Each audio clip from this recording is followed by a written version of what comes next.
prazer inundou o meu ser, conhecendo esse tão grande amor que levou meu Jesus a sofrer lá na cruz pra salvar um tão pobre pecador.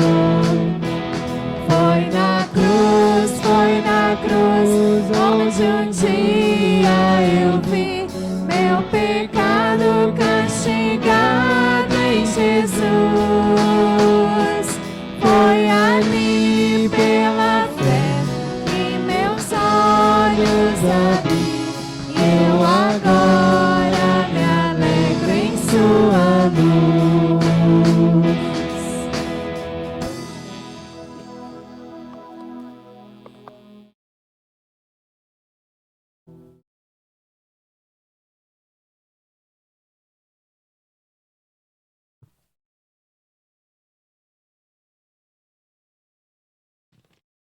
Graça e paz. A mesa da Páscoa. A simplicidade da mesa escondia a realeza. Mas seus ricos detalhes revelam a sua. Em cada toque, o amor estampado com clareza. A mesa, cordeiro, pão. A decoração harmônica explorava o tema da redenção. Elevada a mesa posta, nela a salvação estava exposta. O cálice tinha um brilho resplandecente. O bom vinho tinha um cheiro forte e atraente. O pão era saciável, o banquete totalmente desejável. A riqueza e a pobreza se encontravam naquela mesa. Em cima do banquete da realeza, a riqueza na bandeja. Ao redor, pecadores devedores na extrema pobreza. O prato era desejável, saciável, mas era impagável. A ceia já ia começar, mas quem o prato iria pagar? Pobres devedores não tinham condição alguma de pagar. O bom anfitrião partiu o pão, ofereceu para pagar o prato da salvação. Com graça e de graça, serviu o bom vinho nas taças. No cálice, seu amor transbordava.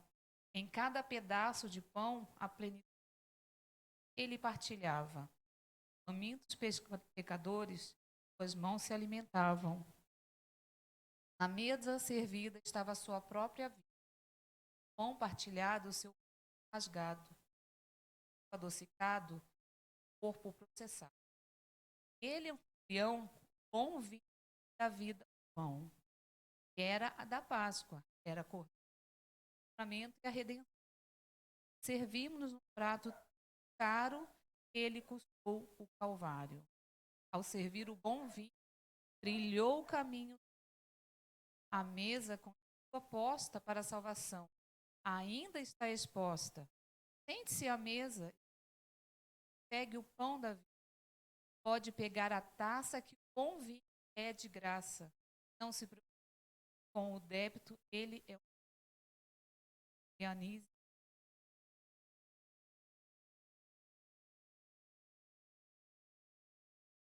Amém. Poema A Páscoa, a mesa da Páscoa, faz pensar que aquilo que Jesus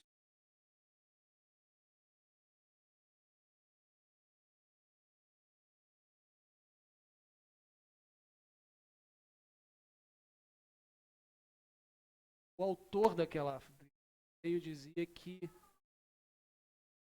13 estavam sentados todos ao lado da mesa. Todos são iguais. Chamados por causa da cruz. Acabamos de cantar sobre a cruz. A cruz. Mude para mim hoje. PGM que essa pessoa está lá. A cruz significa. Convido você a abrir Marcos 15. Nós vamos ler dos versos 21 e 39.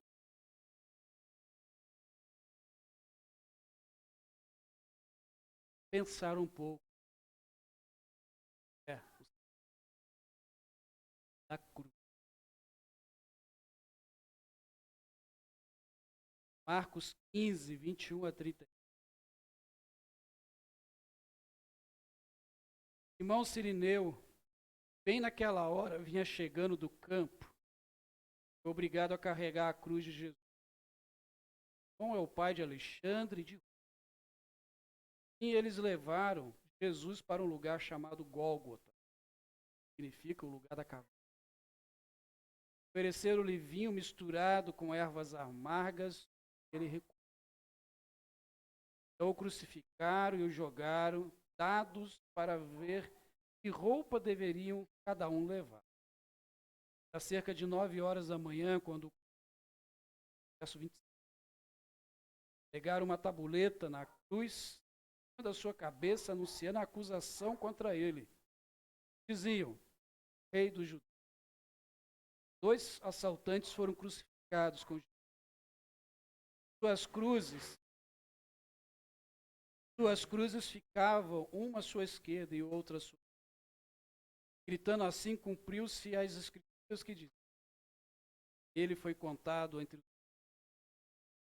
povo que passava, caçoava dele, balançava a cabeça, dizendo: você pode destruir o templo e reconstruir em 3 dias? Salve a si mesmo e desça da cruz. Sacerdotes, principais líderes religiosos também zombavam de Jesus. Ele é muito esperto para salvar os outros, mas não pode salvar a si mesmo. 32. Gritava em coro: seu Messias, seu Rei de Israel, desça da cruz, nós creremos em você. Até os 2 assaltantes que estavam morrendo com ele zombavam. Meio-dia caiu a escuridão sobre a terra inteira. Durou até as 3 da tarde.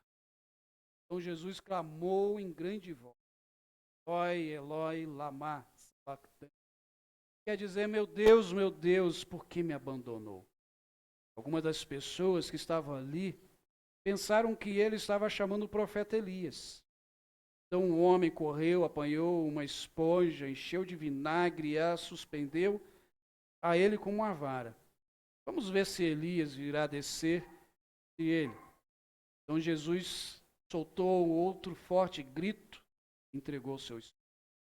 E o véu do templo rasgou-se em 2, de cima a baixo.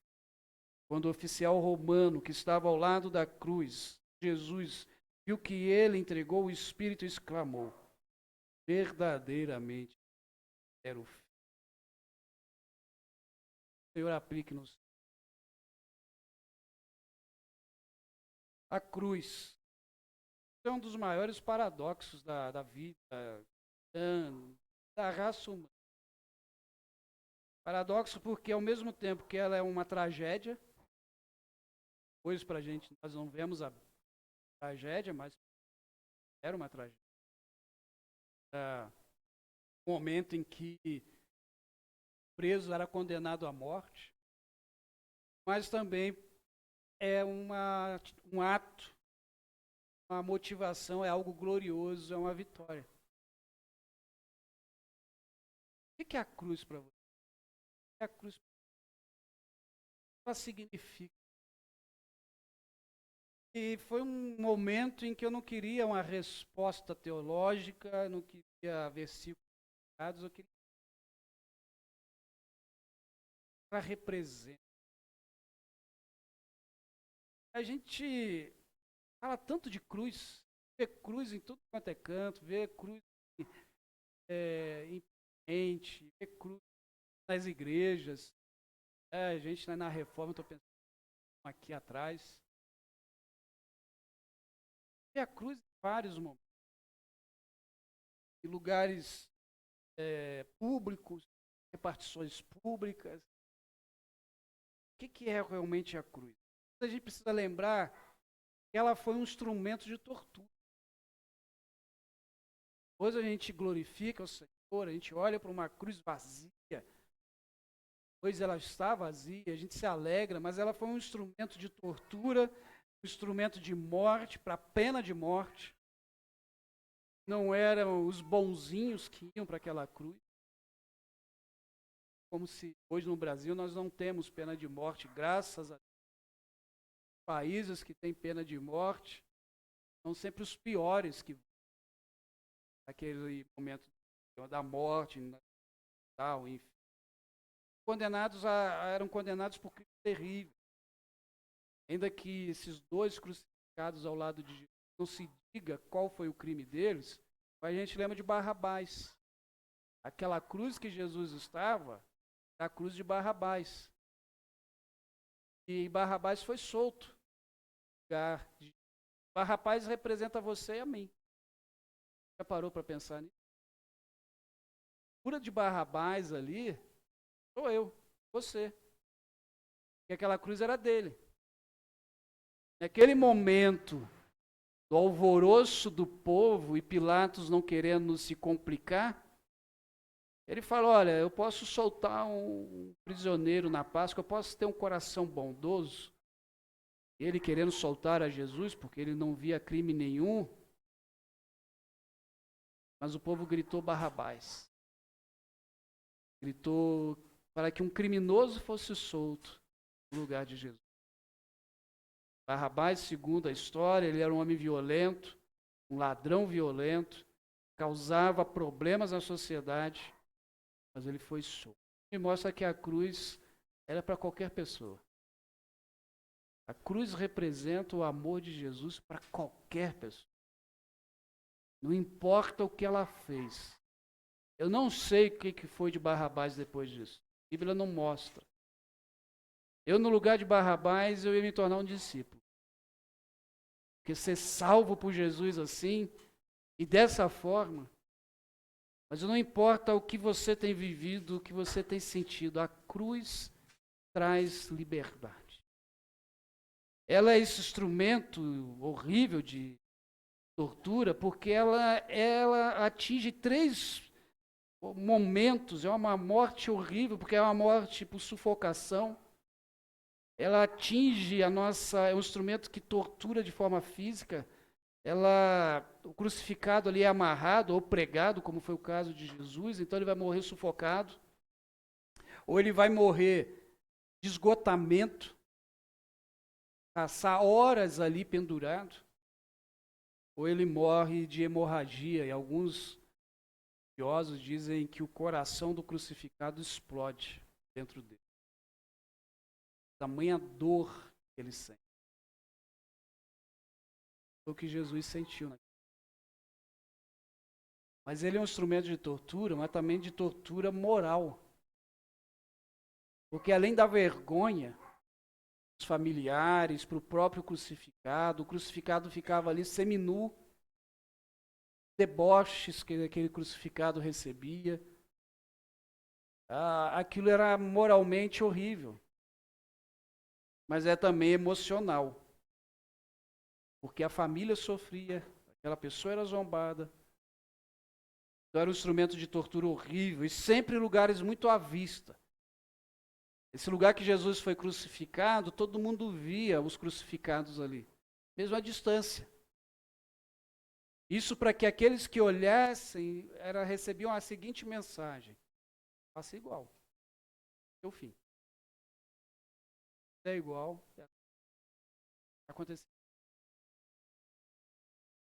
Crucificados, eles eram crucificados porque eram perigosos, criminosos, ou porque iam contra o Estado. Mas e Jesus?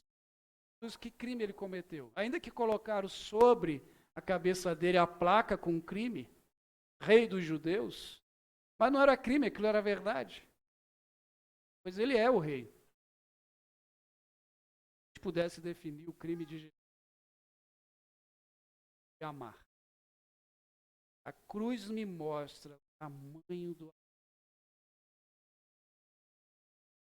Verso 23, ofereceram um vinho misturado com ervas amargas, porém ele recusou. A gente lê esse verso sem procurar entender, a gente acha só que Jesus não quis tomar um copo de vinho. Mas, na verdade, era dado aos pecados bebidas, misturas que eram narcóticas, para diminuir ou aliviar a dor. Servia justamente para esse amortecimento da dor. Por isso Jesus não quis tomar. Sentir a dor da cruz. Peso total daquela dor. Você e por mim é o sofrimento humano. Jesus, ele crucificado diante de 2 ladrões, mostra todo o simbolismo daquilo que foi a vida de Jesus. Jesus sempre estava acompanhado dos pecadores. Há um privilégio numa frase que Jesus ouvia e que nós cristãos estamos perdendo ou já perdemos de vez. Privilégio. Era chamado de aquele que comia com os pecadores. Pensou assim? Lá vai o Flávio, aquele que gosta de sentar com os pecadores. Porque Jesus, ele sentava com os pecadores, mas não se tornava. Jesus, ele tocava em leprosos, mas ao invés dele se tornar impuro, era o leproso que ficava puro. Porque aonde Jesus chegava tinha transformação, mudança. O que a cruz mostra para mim é que eu, como discípulo de Jesus, aonde eu chegar, eu preciso levar a mudança. Não por mim. Por mim não vai acontecer. Por aquele que vai comigo. Em Mateus 28, vai dizer lá no finalzinho que estará com você e comigo todos os dias. Não é só domingo. Toda segunda. Esse privilégio de sentar com os pecadores deveria voltar para nós. Foi hoje ou ontem, comentava com a Paula sobre o grande problema nosso como cristãos é que a gente se preocupa mais com o que os outros vão dizer, com o que o outro vai falar se me ver, e o que próprio Jesus está preocupado em que você e eu façamos. Não importa se alguém vê. Se vê, pergunta. Você está lá sentado na roda dos pecadores. Desde a hora que você não se tornar como os escarnecedores. O que importa é na hora que senta na roda dos escarnecedores, eles deixarem de ser escarnecedores. Estou aqui porque eu amo você. Talvez a gente tenha essa dificuldade porque diante da cruz dá tantos. A cruz, ela não é um enfeite bonito para colocar. A cruz não é um enfeite para se colocar no corpo. A cruz para nós representação. Ao olhar para a cruz, querido, lembre do que. Lembre-se que agora, por causa da cruz, a gente pode sentar à mesa. Temos desfrutar da mesa. A cruz, ela revela, ela me expõe como a cruz. A cruz expõe quem somos, a cruz expõe nossos pecados, as nossas fraquezas. A cruz nos limita. Ou seja, a cruz me mostra que eu sou limitado. Porque se não fosse por causa de Jesus naquela cruz, põe a nossa humanidade. É isso que é a cruz. Se não fosse Cristo naquela cruz, nós estaríamos completamente perdidos. Romanos capítulo 3, o apóstolo Paulo vai dizer quem nós somos, olhando para a cruz. Romanos 3, verso 10 e 23, eu estou lendo hoje na Bíblia Viva, diz assim, tal como as Escrituras afirmam, ninguém é bom, ninguém no mundo inteiro é inocente. Verso 23, sim, todos pecaram, todos fracassaram e não puderam alcançar o glorioso ideal de Deus. Ah, irmãos, como a gente precisa ler esses 2 versos todo dia de manhã, todo dia à tarde, todo dia à noite. Olhar para o espelho e recitar esses versos do apóstolo Paulo. Ninguém é bom. E quantas vezes a gente bate no peito e diz assim, você viu o pecado de fulano, você viu o que o outro fez? Ninguém é bom. Ninguém no mundo é inocente. Que se eu e você fôssemos tão bons, para que Jesus morreria numa cruz? Iria um de nós. Ou ninguém iria. Porque teríamos, como disse o apóstolo Paulo nessa tradução, teríamos alcançado o ideal de Deus para a nossa vida. Ideal esse que somente Jesus conseguiu alcançar. Todos fracassaram. E por causa desse pecado que caminha com você e comigo todos os dias, precisamos da cruz. Precisamos que ela nos exponha. A cruz nos expõe no nosso orgulho. Ela mostra quanto nós somos orgulhosos, achamos que não precisamos de ninguém. Achamos que sozinho a gente consegue, que sozinho a gente chega, que sozinho eu sou salvo, e não sou. A cruz expõe o meu orgulho da tendência de pensar que não preciso do outro. Quanto amanhã, o outro pode ser eu. A cruz expõe com toda certeza o pior de nós. Ela expõe a minha maldade. E como expõe? Quantas vezes eu preciso ser controlado, né? Está rindo ali por causa de uma situação de... A cruz expõe a nossa maldade. Mas essa semana a cruz ela me mostrou assim, calma, não foi ontem, tá? Ontem não teve jeito, ontem a gente pediu licença à cruz. Mas essa semana eu fui ao médico e a cruz, além de expor a maldade, expõe a nossa imperfeição.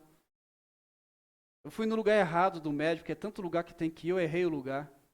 Correndo, desci correndo para pegar o carro para ir para o outro lugar.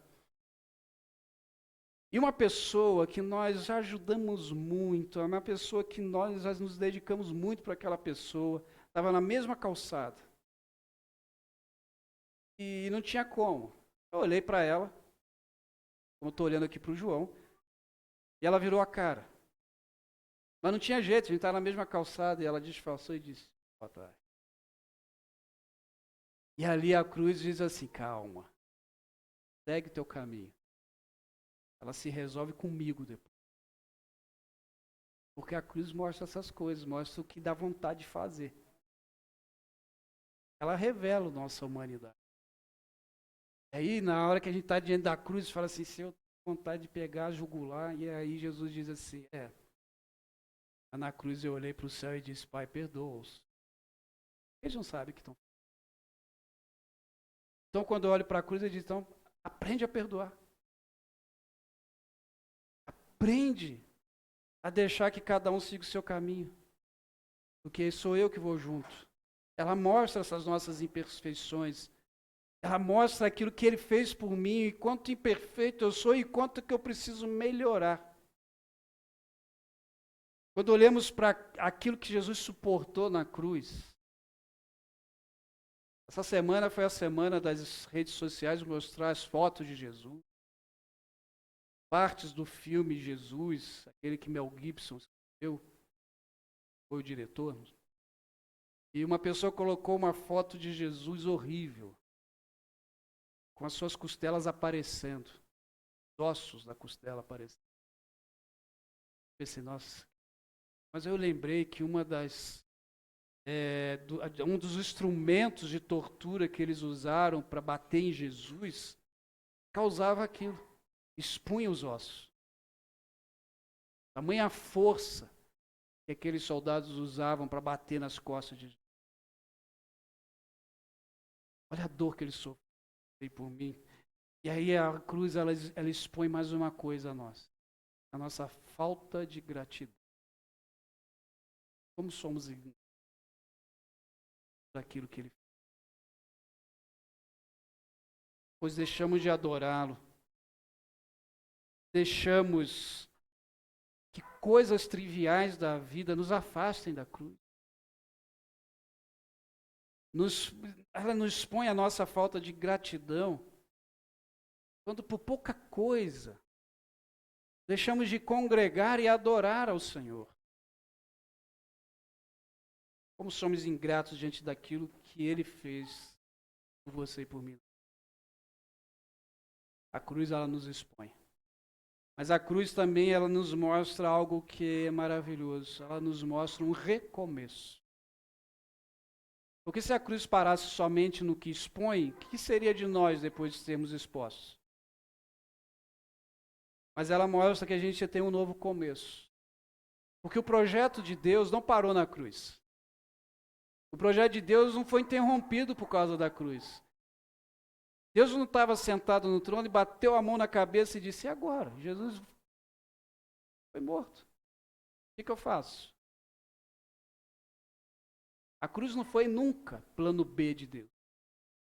A cruz sempre foi o plano A. E Deus, na sua presciência, já sabia que Adão e que Eva iriam pisar na bola, iriam pecar. Por isso Deus olhou para Jesus e disse: filho, você precisa ir. Porque a criação não tem jeito se você não for. E o precisava ser homem, Jesus precisava vir como homem, ser humano. Porque somente um ser humano entenderia o que é viver aqui. Um anjo não daria conta. Porque nós temos um inimigo, e quem está fazendo a lição batalha espiritual vai aprender isso, que é um acusador, e todo momento ele faz isso. E ele iria acusar Deus se ele mandasse um dos anjos morrer numa cruz e fazer o que fez. Ele iria dizer para Deus o seguinte: mas a anjo é fácil. Anjo não tem fome, anjo não sente sede, anjo não tem desejo, anjo não sente sono. Anjo é fácil. Agora ele manda o filho. E não manda como um ser espiritual. Manda como o próprio homem. Deus se vestiu de homem. Para que você tenha um recomeço. Quando Jesus se torna homem, ele sente frio. Ele sente fome. Ele está cansado. Lembra quando ele está falando para a mulher samaritana? Lá diz que ele estava cansado. Jesus no Getsemane fala: Pai, passa de mim este cálice. Porque ele sentiu o peso. Jesus teve os mesmos sentimentos que você e que eu tenho. Só que ele superou isso. Ele mostrou que dá. A cruz me mostra que é um recomeço, porque a cruz iniciou o plano da salvação do Pai. É na cruz que tudo se começa, tudo tem início. A cruz é a demonstração do que o amor pode fazer com o ódio, com a indiferença. Lucas, capítulo 23, 33 a 35, diz que quando chegaram ao lugar chamado Caveira, ali o crucificaram.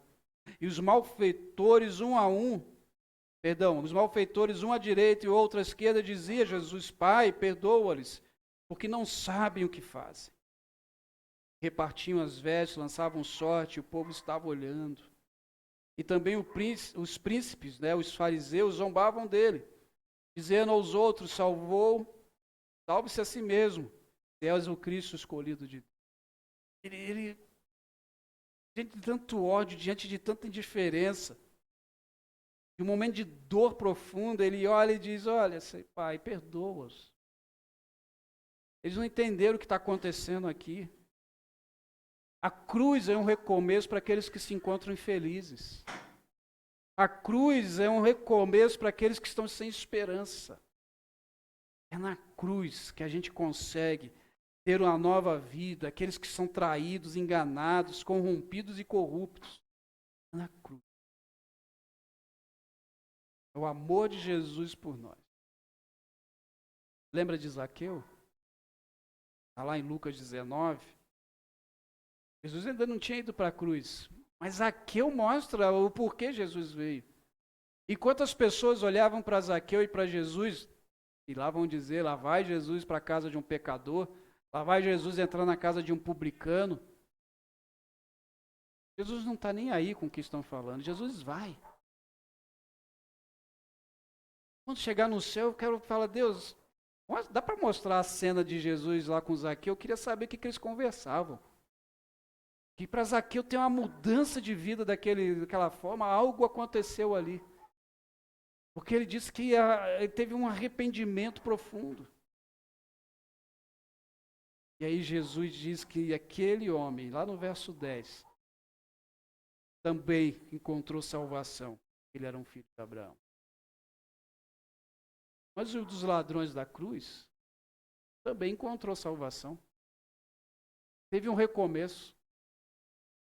Lá em Lucas 23, 39, diz que um dos criminosos que estavam pendurados lançava insultos. Você não é o Cristo? Salve a si mesmo e a nós. Mas o outro criminoso o repreendeu. Você não teme a Deus, nem estando sobre a mesma sentença? Nós estamos sendo punidos com justiça. Estamos recebendo os nossos atos. Então, aquilo que merecemos pelos nossos atos. Mas esse homem não cometeu nenhum mal. Então ele disse: Jesus, lembra-te de mim quando entrares no teu reino. E Jesus lhe respondeu: eu lhe garanto, hoje estará comigo. Recomeço. Pastor, ele morreu, sim. E os recomeços nem sempre vão acontecer aqui. O nosso recomeço é na eternidade. Mas enquanto estamos aqui, como foi com o caso de Zaqueu, também temos recomeço. E a cruz, ela nos mostra que ele é o Deus das segundas chances. Não é um Deus que desperdiça ninguém. Isso, querido, você tem toda a oportunidade de se arrepender, tornar uma nova pessoa, realmente transformada.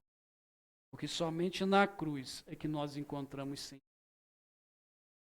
Fora dela a gente não.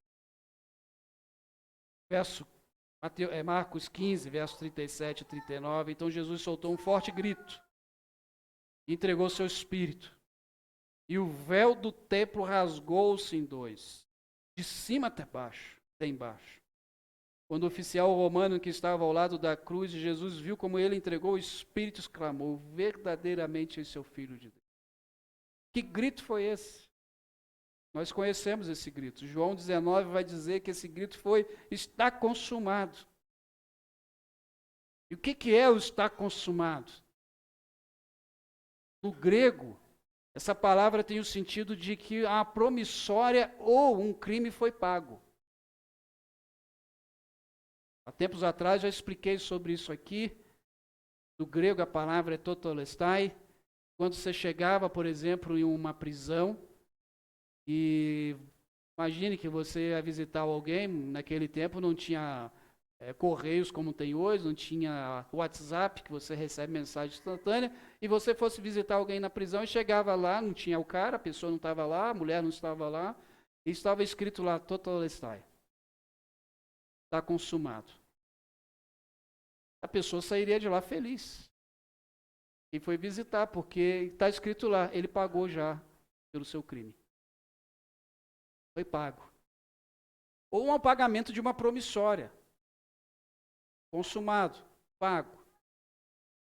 É bom quando a gente acaba de pagar uma prestação? A gente logo faz outra, mas não é bom quando a gente paga? Quando eu comprei aquele Uno preto, 48 parcelas. A 48ª, quando eu paguei, falei: está pago. Agora realmente é meu. Um mês e meio depois a gente troca, né? Mas fazer o quê? Mas é isso que Jesus está dizendo. Pai, está consumado, paguei.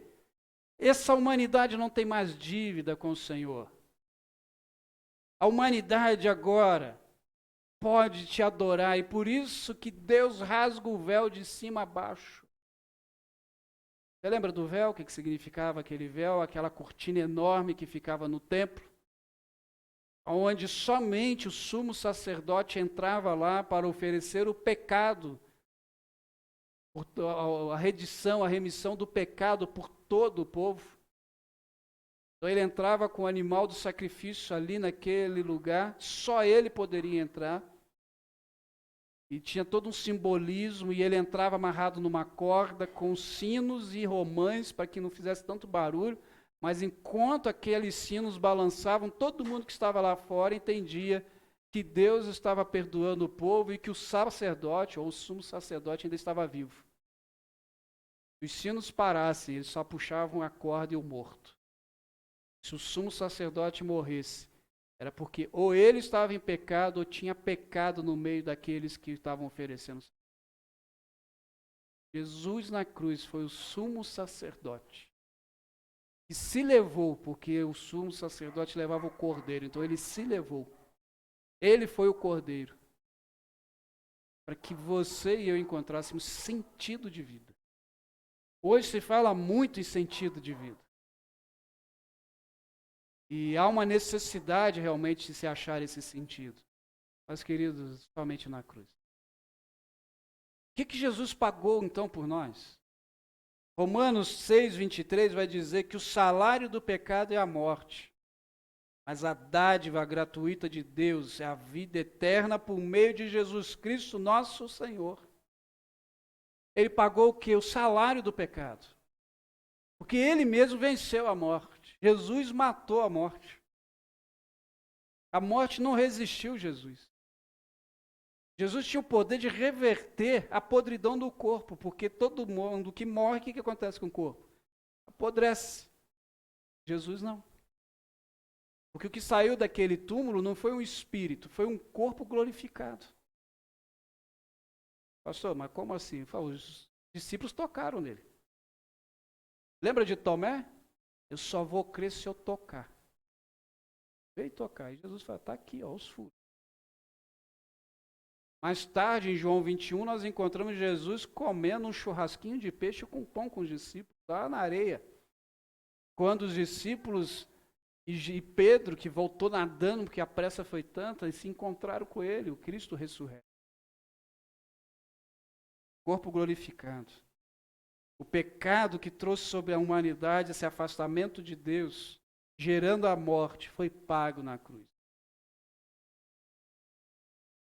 Mateus 28 vai dizer que depois do sábado, enquanto já despontava o primeiro dia da semana, Maria Madalena e a outra Maria foram ver o sepulcro. O que havia acontecido? E um grande terremoto, pois um anjo do Senhor havia descido do céu e, aproximando-se, remover a pedra que estava sentado sobre ela. E estava sentado sobre ela. Seu aspecto era como um relâmpago, suas roupas brancas como a neve. Os guardas tremeram de medo e ficaram como mortos diante dele.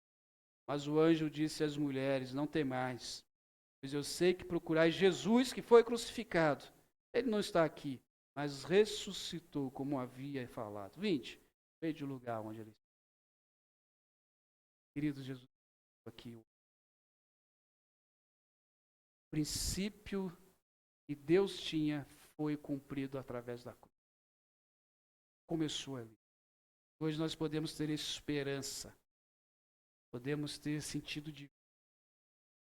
Ainda que tudo para você pareça estar dando errado. Ainda que tudo pareça que está somente de cabeça para o ar. Deposite a tua vida nas mãos de Jesus. Ele nos dá esperança. Você se pergunta, para que eu nasci? O que eu estou fazendo aqui? Você nasceu e você está aqui porque Deus te ama e Deus tem um propósito para a sua vida. Deus tem um plano para você. Seja com a tua profissão, seja com aquilo que você faz, com os teus estudos, até com aquilo que você passa. Deus tem um propósito. Ele não desperdiça nada a ninguém. Provérbios vai dizer que se você confiar em dinheiro, como a gente está falando na série sobre dinheiro, nós não vamos ter propósito. Mas ele diz, confie em Deus e sua vida será bela e vibrante como uma árvore a crescer. Não há como chegarmos aos propósitos de Deus se nós não nos entregarmos nas mãos de Jesus. Se nós não dissermos assim, eu não sirvo para nada. É só o Senhor em mim. Só o Senhor começando, me mostrando e me mudando. E o apóstolo Paulo resume muito bem a cruz. O significado da cruz. E como que a cruz traz sentido para a nossa vida. Eu termino com esse versículo de Gálatas 2, verso 20. Eu já fui crucificado com eu próprio. Não vivo mais, e sim é Cristo quem vive em mim. E a vida genuína que tenho agora dentro deste corpo é resultado da minha confiança no Filho de Deus, o qual me amou e assim mesmo entregou por mim. Já não vivo mais. Quem vive é Cristo. É Cristo que me muda. Esse corpo agora que estou, diz o apóstolo Paulo, só serve para uma coisa, para glorificar a Deus. É para isso. A confiança que tenho no seu Filho. A cruz, somente nela nós encontramos razão de viver. É na cruz, somente na cruz, que vemos o quanto nós somos necessitados, frágeis. Por isso eu quero convidar você hoje aí à cruz. Convidar você hoje a colocar a tua vida nas mãos de Jesus. Talvez a gente está tão acostumado com o Evangelho, tão acostumado com o Sagrado, que a gente esqueceu o que é a cruz. A gente viveu essa semana de Páscoa. Quantas pessoas esqueceram o que é a Páscoa? O que significa a Páscoa? Páscoa significa nova vida. A Páscoa significa oportunidade de liberdade. Começou lá com os judeus enquanto escravos em Israel. Quando o anjo da morte passou por cima das suas casas. Quando eu vejo esse homem que carregou a cruz de Jesus, ele viu o sangue do Cordeiro. Não pintado nas portas como os judeus viram lá no Egito, mas ele viu o sangue do Cordeiro na própria cruz. E acredito que isso fez tanta diferença na vida dele, carregando aquela cruz, porque Marcos fala do nome dos filhos deles. Provavelmente ele se converteu, tornou um discípulo, e os seus filhos o seguiram. Por isso, leve a tua vida diante da cruz. Traga significado para a sua vida.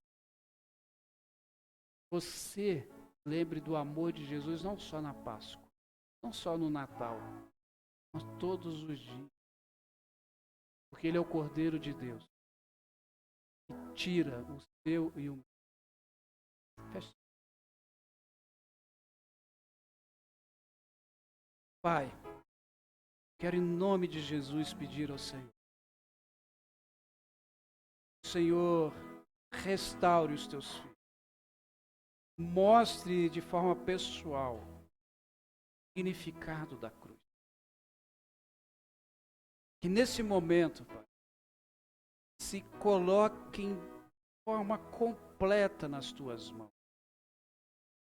Entendam que o Senhor é Salvador e Senhor de suas vidas, porque o Senhor pagou o preço pelas nossas vidas. O Senhor pagou o nosso débito, como disse o poema, mas o Senhor também é o nosso crédito. É no Senhor que temos esperança, é no Senhor que temos recomeços, é no Senhor que vivemos, ó Deus, o quanto mal nós somos, o Senhor nos expõe, e não nos expõe para vergonha, para humilhação, mas nos expõe para o conserto, nos expõe para a restauração. Por isso, Pai, em nome de Jesus, agora eu peço ao Senhor que Teu Espírito Santo nos visite, que o Seu Espírito Santo nos transforme, que haja, Senhor, nessa noite cura, que haja, Senhor, nesta noite transformação de vida, que o Senhor, nessa noite, retire tudo aquilo, ó Deus, que tem afligido o coração desse irmão ou dessa irmã. E antes de repousar o travesseiro, se lembre da cruz. Peça perdão ao Senhor. Pai, conceda-nos uma semana debaixo da Tua graça e relembrando o Teu amor naquela cruz. Que o Teu amor, Senhor, nos constrange a cada momento. Que a graça de Jesus seja o nosso alvo maior. E quando, Senhor, tudo parecer tão cansativo, decepcionante, exaustivo, possamos orar ao